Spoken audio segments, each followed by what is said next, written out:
স্বাগত বিরতিহীন রাত ৯টায় বাংলাদেশে আপনাদের সাথে আছি আমি আতিফা আঞ্জুমান এবং আমি অনিমেষ ঘোষ। শুরুতেই জানাবো বার্তাকক্ষের সবশেষ। ঢাকা সদরঘাটে লঞ্চ দুর্ঘটনার মামলায় ৫ আসামি ৩ দিনের রিমান্ডে। পিরোজপুরে একই পরিবারের ৩ জনের দাফন।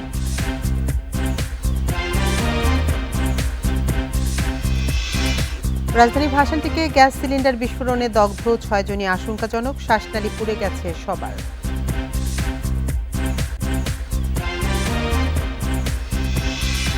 ঈদের দ্বিতীয় দিনে জাতীয় চিড়িয়াখানায় দলে দলে মানুষ, পাহাড় সমুদ্র সহ পর্যটন স্পটে ব্যাপক ভিড়।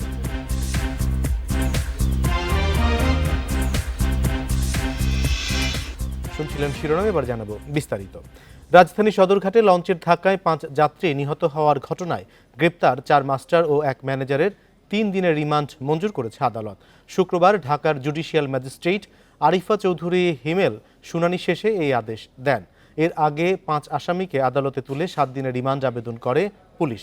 বৃহস্পতিবার বিকাল ৩টায় একটি লঞ্চ অন্য একটি লঞ্চকে ধাক্কা দিলে দড়ি ছিঁড়ে ৫ জন নিহত এবং ১ জন আহত হয়। দুর্ঘটনার পর ফারহান ৬ লঞ্চের মাস্টার আব্দুর রৌফ হাওলাদার, দ্বিতীয় মাস্টার সেলিম হাওলাদার ও ম্যানেজার ফারুক খান এবং তাশরিফ ৪ লঞ্চের মাস্টার মিজানুর রহমান ও দ্বিতীয় মাস্টার মনিরুজ্জামানকে গ্রেপ্তার করা হয়।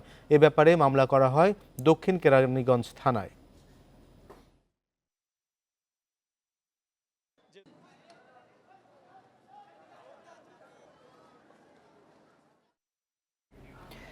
সদরঘাটে লঞ্চের দড়ি ছিঁড়ে নিহত ৫ জনের মধ্যে ৩ জনই পিরোজপুরের মঠবাড়িয়ার একই পরিবারের সদস্য। সকালে নিজ গ্রামে জানাজা শেষে তাদের দাফন সম্পন্ন হয়। সকালে বেলাল হোসেন, তার স্ত্রী মুক্তা খাতুন ও 4 বছরের মেয়ে মাইশা আক্তারের মরদেহ এসে পৌঁছায় মঠবাড়িয়ায়। পরে জানাজা শেষে মেয়ে ও মায়ের দাফন হয় মুক্তা খাতুনের বাবার বাড়িতে। অন্যদিকে বিল্লালের দাফন হয় একই গ্রামে তার মামার বাড়িতে। স্ত্রী ও একমাত্র সন্তান নিয়ে বিল্লাল ঢাকার গাজীপুরে বসবাস করতেন। ঈদের ছুটি কাটাতে স্ত্রী ও সন্তানকে নিয়ে বাড়ি যাওয়ার পথে সদরঘাটে লঞ্চের দড়ি ছিঁড়ে নিহত হন তারা।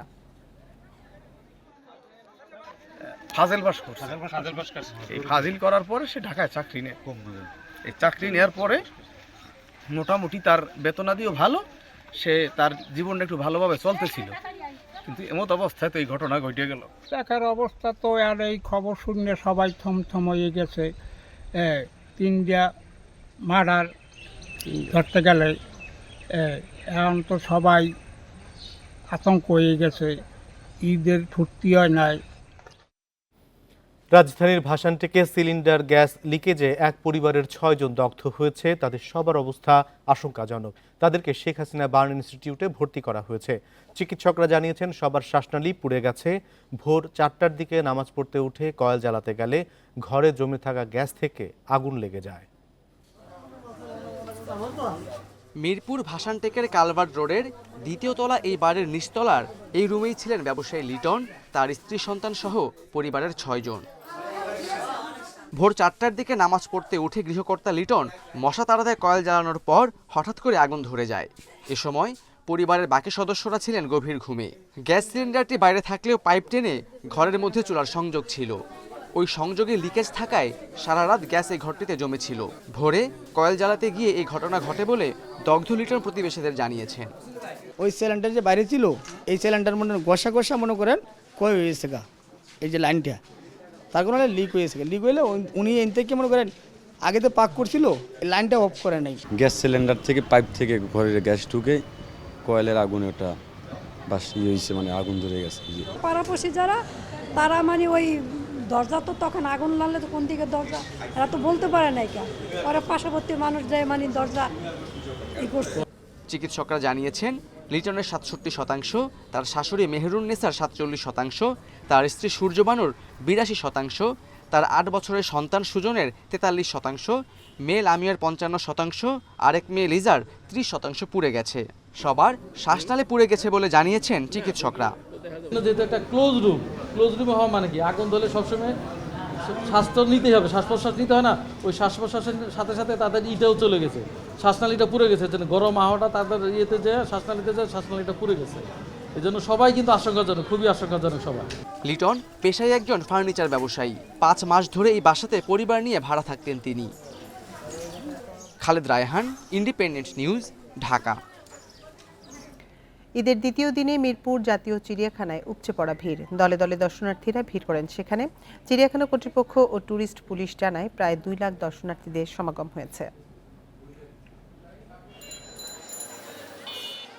দলে দলে মানুষের এই চলা কোনো জনসমাগমে যোগ দিতে নয়, সবার গন্তব্যই মিরপুরের জাতীয় চিড়িয়াখানা।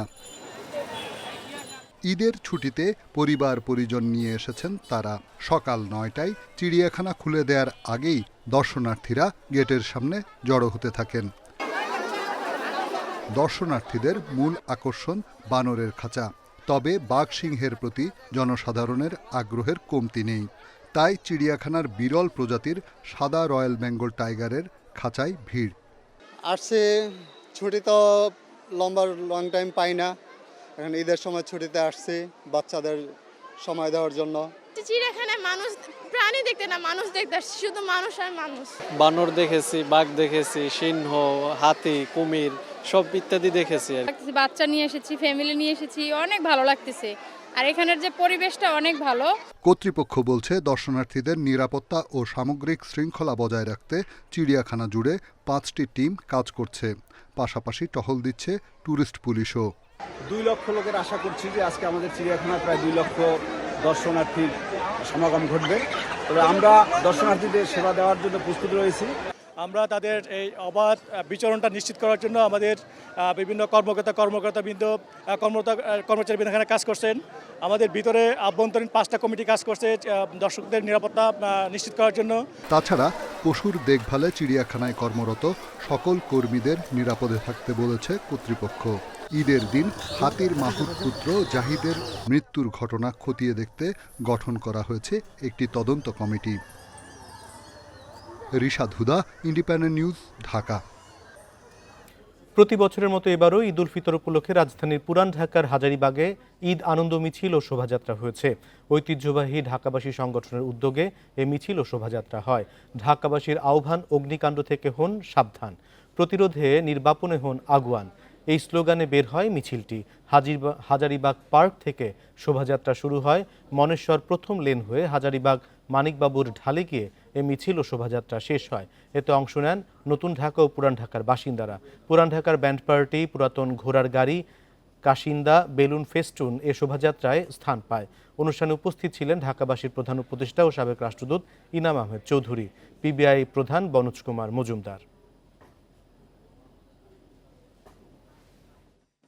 সৃজনশীলতাই হলো মানুষের জীবনের সবচেয়ে বড় প্রাপ্তি এবং এই আমরা ঢাকাবাসী সেই কাজটাই করেন। গতকাল ঈদ গেছে, পরবর্তী ঈদ পর্যন্ত আমরা জানি সেই সুখের হাসিটি ধরে রাখতে পারি এবং আমরা যেন মানুষের প্রতি সবসময় সুখের হাসি দিয়ে হাসি বিলিয়ে দিতে পারি, এই প্রত্যয় হোক। পুরো দমে চলছে বাংলা বর্ষবরণের প্রস্তুতি। রাজধানীতে বর্ষবরণের সবচেয়ে বড় আকর্ষণ মঙ্গল শোভাযাত্রার প্রস্তুতিতে ব্যস্ত সময় পার করছেন আয়োজকরা। তাই দম ফেলানোর ফুসরত মিলছে না ঢাকা বিশ্ববিদ্যালয়ের চারুকলা শিক্ষার্থীদের। অন্ধকার ভেদ করে আলো ছড়াতে আমরা তো তিমির নিবাসী প্রতিপাদ্য নিয়ে এবছর চারুকলা অনুষদ থেকে মঙ্গল শোভাযাত্রা বের হবে সকাল 9টায়। শাহবাগ মোড় হয়ে শিশু পার্কের সামনে দিয়ে ঘুরে আবারও শাহবাগ হয়ে টিএসসিতে গিয়ে শেষ হবে শোভাযাত্রাটি। মঙ্গল শোভাযাত্রার জন্য তৈরি হচ্ছে রঙিন মুখোশ, বিশালাকৃতির নানা ধরনের অবয়ব। এর মধ্যে রয়েছে লক্ষ্মী পেঁচা ও বাঘের প্রতিকৃতি। আমাদের যে কৃষিভিত্তিক সমাজ আমাদের বাংলাদেশের, এখানে কিন্তু এই পেঁচাটা একটা শুভ প্রতীক হিসেবে, শুভের প্রতীক হিসেবে, সমৃদ্ধির প্রতীক হিসেবে আমাদের এইখানে আসে। চারুকলার দেয়াল ফুটিয়ে তোলা হয়েছে রিক্সা পেইন্টিংয়ে। আয়োজন ঠিকভাবে করতে ঈদের ছুটিতেও ব্যস্ত সময় পার করছেন চারুকলার শিক্ষার্থীরা। ওয়াল পেইন্টিং সব শেষ আর এখানের কাজ তো চলছেই। বৈশাখের প্রস্তুতি প্রায় শেষ পর্যায়ে, এখন সামান্য কিছু কাজ বাকি আছে। বিশাল এই কর্মযজ্ঞ দেখতে পরিবার পরিজন নিয়ে অনেকেই আসছেন চারুকলায়। খুব সুন্দর লাগছে, খুব ভালো লাগছে, দেখতে খুব ভালো লাগছে। পয়লা বৈশাখে ঢাকা বিশ্ববিদ্যালয় এলাকায় মুখে মুখোশ পরা যাবে না, বহন করা যাবে না ব্যাগও। তবে চারুকলা অনুষদের মুখোশ হাতে নিয়ে প্রদর্শন করা যাবে। অনুষ্ঠান শেষ করতে হবে বিকাল 5টার মধ্যে।